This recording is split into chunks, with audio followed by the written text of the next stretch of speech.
1928 میں ضلع شیخ پورہ کے گاؤں دھیان گالو کے عیسائی خاندان میں پیدا ہوا۔ میرے والد متھیاس صاحب مشہور پادری تھے اور تبلیغی خدمات کے سلسلے میں اپنے آبائی ضلع گرداسپور سے شیخ پورہ میں منتقل ہو گئے تھے۔ میرے دادا مسمی جھنڈے مل بھی پختہ اعتقاد عیسائی تھے اور تبلیغی خدمات انجام دیتے تھے۔ میرے والد صاحب مجھے بھی ایک کامیاب مبلغ اور پادری بنانا چاہتے تھے، چنانچہ ابتدا ہی سے میری تعلیم اور تربیت مذہبی نہج پر ہوئی۔ پرائمری تعلیم میں نے SDA مشن اسکول چوڑکانہ منڈی میں حاصل کی۔ یہاں شروع ہی سے کوشش کی جاتی تھی کہ ہر بچہ بڑا ہو کر ایک اچھا مبلغ عیسائیت بن سکے۔ میں اپنی پڑھائی میں بڑا تیز تھا۔ اسکول کے مذہبی کاموں کے علاوہ تبلیغی لٹریچر تقسیم کرنے والی پارٹیوں میں بھی شامل ہوتا۔ مجھے بچپن سے تقریریں کرنے اور تبلیغی خدمات انجام دینے کا بہت شوق تھا اور میرے اس شوق کو سارے اساتذہ اور پادری قدر اور شفقت کی نظر سے دیکھتے تھے۔ پرائمری کے بعد میں SDA مشن ہائی اسکول ریڑکی چلا گیا۔ وہاں بھی میری تعلیمی تبلیغی کارکردگی نمایاں رہی۔ یہاں میں نے عیسائیت کے بنیادی اصولوں مثلا تثلیث، مسئلہ ابنیت مسیحی، مسئلہ کفارہ، مسئلہ الوہیت مسیح اور الہیات کے بعد دیگر مسائل کی تربیت حاصل کی۔ اسکول میں بھی عام اساتذہ خصوصاً جناب XC الیگزینڈر میرے معاملے میں بہت خوش اور مطمئن تھے۔ انہیں بجا طور پر میری صورت میں مستقبل کا ایک کامیاب مبلغ اور پادری نظر آ رہا تھا۔ اسی اثناء میں میرے والد کا تبادلہ راولپنڈی ہو گیا اور ساتھ ہی وہ حادثہ رونما ہوا جس نے میری دنیا تاریخ بنا دی، یعنی 1944 میں میری والدہ محترمہ کا انتقال ہو گیا۔ میرے والد صاحب نے دوسری شادی کر لی، تاہم ہماری نئی والدہ نے سارے بچوں سے محبت اور شفقت کا برتاؤ جاری رکھا اور آخر تک اس میں کوئی کمی نہ آئی۔ 1947 میں میرا تعلیمی اور تبلیغی کورس ختم ہو گیا اور میں نے اسی سال مسیح کلیسا کے خادم کی حیثیت سے لاہور میں اپنی خدمات کا آغاز کیا۔ میں رومن کیتھولک مشن کے ساتھ وابستہ ہوا تھا۔ 1947 کے وقت میں میری شادی شیخ پور کے ایک پروٹسٹنٹ پادری گھرانے میں ہوئی۔ میری بیوی ایک راسخ العقیدہ عیسائی خاتون تھی۔ تبلیغی میدان میں میرا انداز بڑا جارحانہ تھا۔ جہاں میں عیسائیت کو دین حق کے طور پر پیش کرتا، وہاں اسلام سے اس کا مقابلہ بھی کرتا اور زور شور کے ساتھ اسلام پر عیسائیت کی برتری ثابت کرتا۔ وہاں اس ضمن میں متعدد مسلمان علماء سے میری بحثیں ہوئی، تاہم یہ بات عجیب ہے کہ دوران گفتگو میرے منہ سے عموماً اسلامی تراکیب و اصطلاحات نکل جاتی جس پر میرے ساتھی مجھے ٹوکتے اور خود میں بھی شرمندہ ہو جاتا۔ مثلا الہامی کتاب کا ذکر آتا تو میں بے ساختہ کہہ جاتا کہ الہامی کتابیں 4 ہیں: تورات، زبور، انجیل اور قرآن مجید۔ خدا کے بجائے عموماً اللہ کا اور حضرت مسیح کی بجائے حضرت عیسیٰ علیہ السلام کے الفاظ بول جاتا، عبادت کو نماز کہہ جاتا، وغیرہ وغیرہ۔ میری کلیسائی خدمت کو زیادہ عرصہ نہیں گزرا تھا۔ وہ مشنری حضرات جن کے ساتھ میں کام کرتا تھا اپنے وطن بیلجیم چلے گئے۔ میں نے ترقی دیہات کے سرکاری محکمہ میں شمولیت اختیار کر لی اور شیخ پورہ چلا گیا۔ خان انور تحماسب خان PCS ضلع شیخ پورہ کے ڈیولپمنٹ آفیسر تھے۔ انہوں نے خاص شفقت کا برتاؤ کیا اور دفتر ہی میں خدمت کا موقع عنایت فرمایا۔ کیونکہ میرا نام مسلمانوں جیسا تھا اس لیے مجھے بعض احباب مسلمان سمجھتے تھے، مگر جب انہیں پتا چلتا کہ میں عیسائی ہوں تب بھی ان کے سلوک میں کوئی فرق نہ آتا اور ان کا برتاؤ مہر و مروت میں گھندا ہوا ہوتا۔ خصوصاً خان انور تحماسب صاحب، میاں غلام سرور، نواز نور رومانی صاحب اور چودھری صفدر صاحب کا لطف و کرم مثالی نوعیت کا تھا۔ ان حضرات کی وجہ سے اسلام کے بارے میں میرے شکوک و شبہات دور ہونے لگے۔ میرے دل میں اسلام کے لیے نرم گوشہ پیدا ہوتا گیا اور میرے دل کی دنیا ایک صالح انقلاب کی طرف مائل ہونے لگی۔ اسی دوران میں بیلجیم والے مشنری واپس آ گئے اور مجھے دوبارہ تبلیغی خدمات انجام دینے کی دعوت دی گئی، مگر میں نے ان کے ساتھ کام کرنے سے انکار کر دیا۔ اس ضمن میں میری بیوی، باپ اور سسر نے بھی بہت زور دیا، بلکہ خفگی اور برہمی کا اظہار کیا، مگر میں اپنی ضد پر قائم رہا۔ مسلمانوں کے اتنے قریب رہنے کے بعد اب مشنری خدمات انجام دینے کو جی نہیں چاہتا تھا۔ لیکن 1959 میں ترقی دیہات یا ولیج ایڈ کا محکمہ ختم ہو گیا تو تبلیغی خدمات انجام دینے کے لیے مجھ پر دباؤ دوبارہ وہ ڈالا گیا اور اس مرتبہ میں دیر تک مزاحمت نہ کر سکا۔ یہ ارادہ ضرور کر لیا کہ اب عیسائیت کی تبلیغ کرتے ہوئے اسلام پر کبھی کوئی اعتراض نہیں کروں گا، بلکہ خدا نے موقع دیا تو اسلام کے خلاف ان تمام اعتراضات کو حقیقت و تحقیق کی کسوٹی پر پرکھنے کی کوشش جاری رکھوں گا۔ میری تبلیغی مہمات کا مرکز شیخ پورا تھا، مگر ہفتے میں 2 مرتبہ مسیحی بشارت کے لیے ضلع لاہور میں بھی مدعو کیا جاتا۔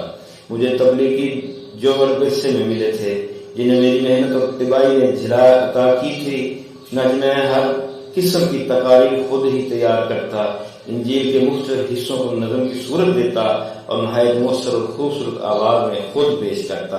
ایک خوش دھیان پادری کی حیثیت میں عوام کو گھنٹوں متوجہ رکھتا تھا۔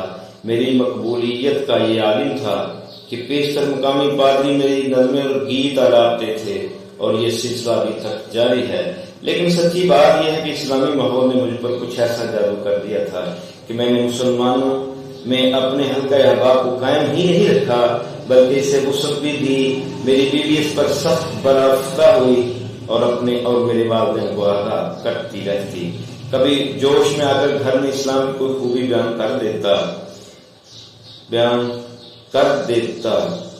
طوفان اٹھ کھڑا ہوتا اور کئی روز تک فضا میں تلخی رہتی، پھر بھی میں نے ہمت نہ ہاری اور اسلام کے بارے میں میرا تجسس آگے بڑھتا رہا۔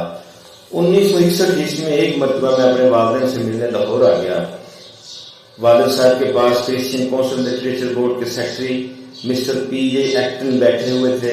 انہیں معلوم ہوا کہ میں سابق ویلج ایڈر ہوں اور فیلڈ کے تجربہ کے علاوہ لکھنے بولنے اور گانے میں بھی ماہر ہوں، تو انہوں نے میری خدمات حاصل کرنے کا ارادہ ظاہر کیا اور ایک چٹھی دے کر گجرانوالہ میں مسٹر پال ای ہوسٹیٹر کے پاس بھیجا۔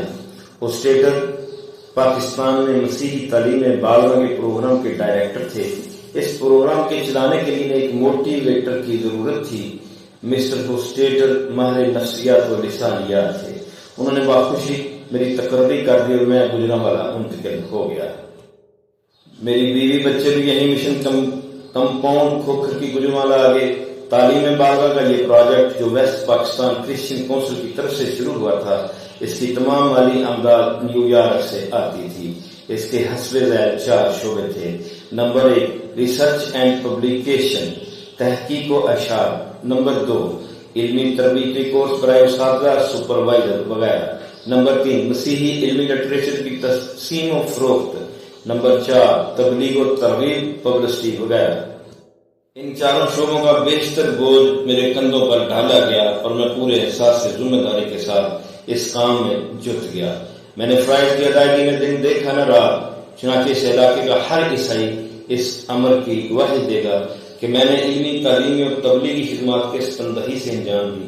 ان فرائض کے سلسلے میں پاکستان کے تقریباً ہر بڑے شہر اور قصبے میں جانا پڑتا تھا۔ میری یہ خدمات اتنی دقیق تھیں کہ مسٹر پال ای ہوسٹیٹر نے مجھے ہر طرح کی سہولیت فراہم کر رکھی تھی۔ سفر میں مجھے 2nd کلاس کی سہولت حاصل تھی، اور اگر گھر سے باہر کہیں رات بسر کرنی پڑتی تو تمام راتوں کا الاؤنس 10 روپے فی رات ملتا تھا۔ دیگر اخراجات سفر بھی ادارہ کے ذمے ہوتے۔ تنخواہ تقریباً 600 روپے ماہوار تھی اور ٹائم اس کے علاوہ تھا۔ بچوں کے تعلیمی وظائف ایک اسپیشل فنڈ سے ادا ہوتے۔ میڈیکل الاؤنس بھی اسی میں سے ملتا۔ ہر کرسمس پر 150 روپے الگ ملتے۔ گرمیوں کی تعطیلات میں 1 ماہ کی زائد تنخواہ ملتی۔ گندم خریدنے کے لیے آسان قسطوں پر 500 روپے کا قرضہ ملتا۔ میری ہر کتاب پر 300 روپے تک رعایتی ملتی، یہاں تک کہ 20,000 روپے میں میرا حادثاتی بیمہ بھی کرا دیا گیا تھا تاکہ میری ناگہانی موت کے بعد میرے بیوی بچے بے سہارا نہ رہیں۔ یہ ساری سہولتیں میسر تھیں، مگر قلبی سکون حاصل نہ تھا۔ میں اپنے آپ کو اندھیروں میں بھٹکتا ہوا محسوس کرتا تھا، صاف نظر آتا تھا۔ میں لوگوں کو بزم خواہش حق کی تعلیم دیتا تھا، حالانکہ خود جہالت کی تاریکی میں سرگرداں تھا اور عوام کو روشنی کی طرف بلاتا تھا، جبکہ خود نور کی ایک کرن کے لیے ترس رہا تھا۔ تبلیغی اور علمی خدمات کے دوران میں یہ احساس مجھے متواتر کرتا رہتا۔ میں اپنے عہد کے مطابق اسلام پر اعتراض تو کوئی نہ کرتا تھا، مگر یہ خیال ذہن میں چوکے لگاتا رہتا میں عیسائیت کی تبلیغ کر کے اپنے آپ کو اور دنیا کو دھوکہ دے رہا ہوں۔ خصوصاً دو سوال تو روح کی پھانس بن گئے اور میں ان کے بارے میں اکثر سوچتا رہتا۔ نمبر 1، اگر عیسائیت ایک سچا مذہب ہے اور اسی کی تقلید پر انسان کی نجات کا دارومدار ہے تو یہ مذہب زوال کی طرف کیوں جا رہا ہے؟ حالانکہ کہا جاتا ہے کہ اس کی بنیاد محبت و اخلاق پر ہے۔ نمبر 2، اس کے برعکس اسلام کو ہر عیسائی جھوٹا خیال کرتا ہے اور کہا جاتا ہے کہ اس کی بنیاد ظلم و تشدد اور تلوار پر قائم ہے۔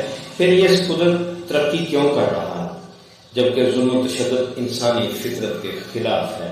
انہی دو بنیادی مسائل کا تقابل مجھے راہ تجسس پر دور تک کھینچتا چلا گیا اور میں ذہنی اور قلبی اضطراب کے لیے لیے ہوئے تلاش حق کے لیے ادھر ادھر سرگرداں رہا۔ علماء کرام سے اعتراضات کی صورت میں گفتگو کا ایک ہی مقصد ہوتا اور علمی اور تحقیقی طلب و جستجو کا بھی اب ایک ہی مدعا تھا، یعنی دل کی اس خلش کا علاج مذکرہ والا مسائل کرتی تھی۔ تجسس کی یہ مدت 10 سال کے عرصے پر محیط ہو گئی، حتیٰ کہ الحمدللہ اندھیرے کے تمام پردے ایک ایک کر کے نگاہوں سے ہٹتے چلے گئے، ذہن کے سارے شکوک دور ہو گئے، اسلام ایک روشن جگمگاتا ہوا سورج بن کر میرے سامنے آ گیا۔ رب اس سے انکار کرنا ممکن نہ رہا۔ چنانچہ 23 جون 1968 عیسوی کا مبارک دن تھا جبکہ میں اپنے 10 افراد خانہ کے ساتھ گجرانوالہ کی مکی مسجد میں گیا اور مولانا محمد یوسف کاشمیری کے ہاتھ پر اسلام قبول کر لیا۔ الحمدللہ تعالی یہاں پر ایک دردناک حادثے کا ذکر کرنا بہت ضروری ہے۔ میں روحانی سکون کی تلاش کے آخری مراحل طے کر رہا تھا کہ میری دیرینہ رفیقہ یاد ایک طویل بیماری کے بعد فوت ہو گئی۔ میں نے دوسری شادی کر لی اور اس خدا کی بندی سے جو ہی میں نے اسلام کی بات کی اس نے اس کی تائید کی تلاش حق کے سلسلے میں میری سرگرم معید و مونس بن گئی۔ اللہ اسے جزائے خیر عطا کرے۔ آخر میں نہایت اختصار کے ساتھ اسلام اور عیسائیت کے عقائد کا تجزیہ پیش کرتا ہوں جنہوں نے ایک عرصے تک مجھے تحقیق و جستجو کے میدان میں مہر سفر رکھا۔ سب سے پہلے مجھے تثلیث کے مسئلے نے پریشان کیا۔ عیسائی عقیدے کے مطابق ایک خدا میں 3 اقانیم ہیں، یعنی باپ، بیٹا اور روح القدس، جس سے وہ انسان کے جسم میں 3 چیزوں میری سمجھ، میری یاد اور میری مرضی سے بھی تشکیل دیتے ہیں۔ وہ تثلیث کو بہت بڑا بھید بھی کہتے ہیں جو انسان کی سمجھ میں نہیں آ سکتا۔ میں نے غور کیا تو پتا چلا کہ عیسائی لوگ پہلے ایک خدا کہہ کر توحید کا اقرار کرتے ہیں مگر پھر ایک خدا میں 3 شخص کہہ کر توحید کا ستیاناش کر دیتے ہیں۔ دوسرے لفظوں میں اقرار تو توحید کا کرتے ہیں مگر مانتے تثلیث کو ہیں، کہتے کچھ اور ہیں، کرتے کچھ اور ہیں۔ پھر یہ بات بھی خاصی پریشان کن تھی کہ تثلیث کا بھید انسان کی سمجھ میں نہیں آ سکتا۔ جو چیز شعور کے ہاتھے میں نہ آ سکے اس پر عمل کی عمارت کیسے کھڑی ہو سکتی ہے؟ اس کے برعکس زمین و آسمان، کائنات اور مخلوقات کا سارا نظام پکار کر گواہی دیتا ہے کہ خالق حقیقی وحدہ لا شریک ہے، یعنی توحید کا تصور عام فہم انسانی فطرت کے عین مطابق ہے۔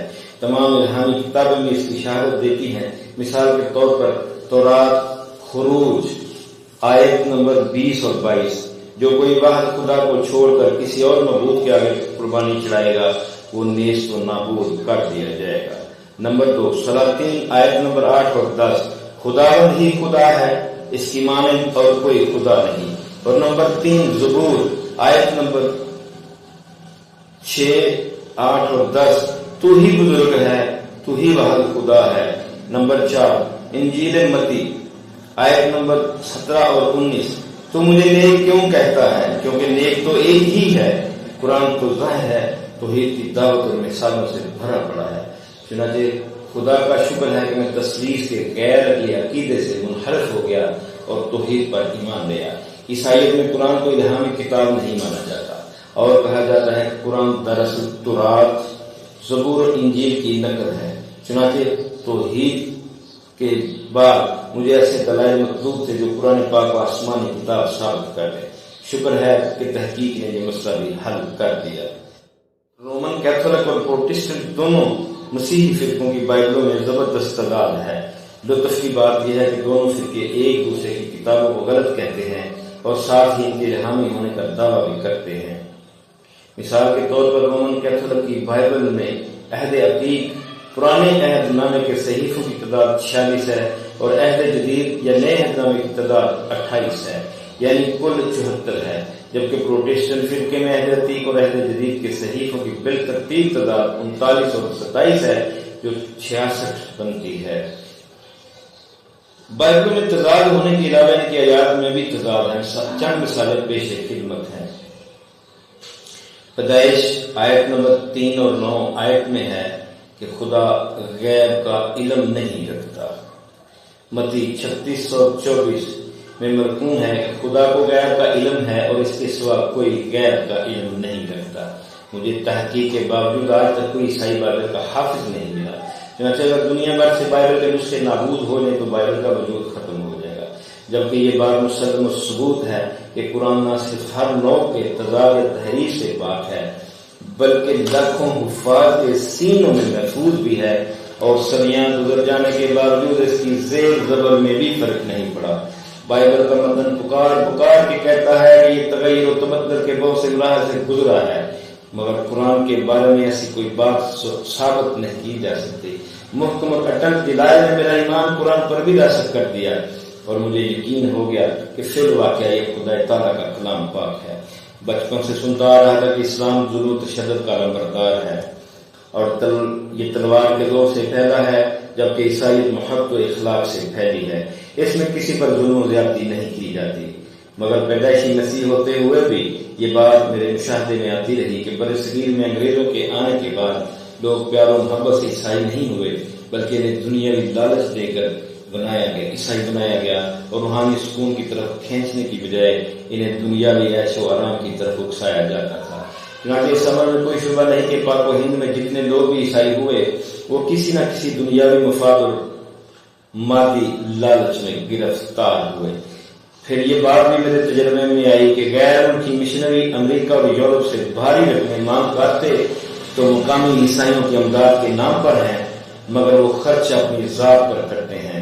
انہیں کالے عیسائیوں سے کوئی محبت نہیں ہوتی، وہ اس کو کاروبار سمجھتے ہیں اور تبلیغ کے نام پر دراصل خود کلچر اڑاتے ہیں۔ بلکہ یورپ کی طاقتوں نے خصوصاً اسلام کو ختم کرنے کے لیے بڑے سے بڑے ظلم اور دونچ اور دھاندلی سے بھی گریز نہیں کیا۔ اس کے برخلاف مجھے یاد نہیں کہ پاکستان میں کبھی کسی غیر مسلم کو مسلمان ہونے پر مجبور کیا گیا ہو۔ یہی عالم روس کی اسلامی دنیا کا ہے۔ ہندوستان میں صدیوں تک مسلمان حکمران رہے، مگر ہندو آخر تک اکثریت میں رہے اور آزادی سے اپنے مذہب پر عمل کرتے رہے۔ انڈونیشیا اور ملائیشیا میں کبھی اسلامی فوجیں گئی ہی نہیں، مگر وہ اکثریتی مسلم مالک ہیں۔ تلوار یا تو دفاع کے لیے ہے یا ظالم انسان دشمن قوتوں کے لیے، ورنہ نبی صلی اللہ علیہ وسلم کی زندگی سے لے کر ساری اسلامی تاریخ بتاتی ہے کہ اسلام رحم و کرم، محبت و شفقت اور انسانی ہمدردی کا بے نظیر مرکب ہے، اور اس پر تشدد کا الزام جھوٹ اور بہتان کے سوا کچھ نہیں۔ حضرت محمد صلی اللہ علیہ وسلم کی شادیوں کو عیسائی خوب اچھالتے ہیں، چنانچہ میں بھی برسوں تک ایک پادری کی حیثیت سے اس عمل کو اعتراضات کی صورت دے کر پھیلاتا رہا، مگر تحقیق کی اور خدا نے میری آنکھیں کھول دی تو معلوم ہوا کہ حضور صلی اللہ علیہ وسلم کی ہر بات میں حکمت پوشیدہ تھی۔ انہوں نے جتنی بھی شادیاں کی ان سب کے پس پردہ کسی نہ کسی جاہلی رسم کی تردید یا اسلامی تعلیم کی اشاعت کا مقصد ہوتا تھا۔ پھر تاریخ بتاتی ہے کہ نبیوں نے بے وقت بہت سی شادیاں کی، خود حضرت عیسیٰ علیہ السلام بھی عورتوں سے مترفع نہ تھی اور کسی پیغمبر کو شادی کرنے سے نہیں روکا گیا۔ عیسائیوں کی طرف سے عام اعتراض کیا جاتا ہے کہ مسلمان ایک سے زیادہ شادی کرتے ہیں۔ میں نے غور کیا کہ اگر وہ ایسا کرتے ہیں تو اپنے نبی صلی اللہ علیہ وسلم کے طریقے پر عمل کرتے ہیں، مگر عیسائی ایک شادی کر کے بھی اپنے نبی کی سنت کی خلاف ورزی کرتے ہیں۔ حضرت عیسیٰ علیہ السلام نے سرے سے شادی کی ہی نہیں تھی، پھر ایک شادی کرنا اور بیک وقت بہت سی عورتوں کے ساتھ ناجائز لباس میں استوار کرنا آخر کہاں کی دیانت اور شرافت ہے، اور یہ سب کچھ عیسائیت کی کون سی تعلیم کے تحت کیا جاتا ہے؟ دین اسلام کے جس پہلو نے مجھے سب سے زیادہ متاثر کیا وہ مساوات کی تعلیم ہے۔ حلقہ اسلام میں بلا امتیاز سب مسلمان برابر ہیں۔ فضیلت ہے تو صرف نیکی، پارسائی اور تقوی و پرہیزگاری کی۔ مساجد میں حاکم و محکوم، گورے کالے، امیر غریب سب ایک ہی صف میں کھڑے ہوتے ہیں۔ یہاں عیسائیوں کی مانند گوروں اور کالوں کے گرجے الگ الگ نہیں ہوتے۔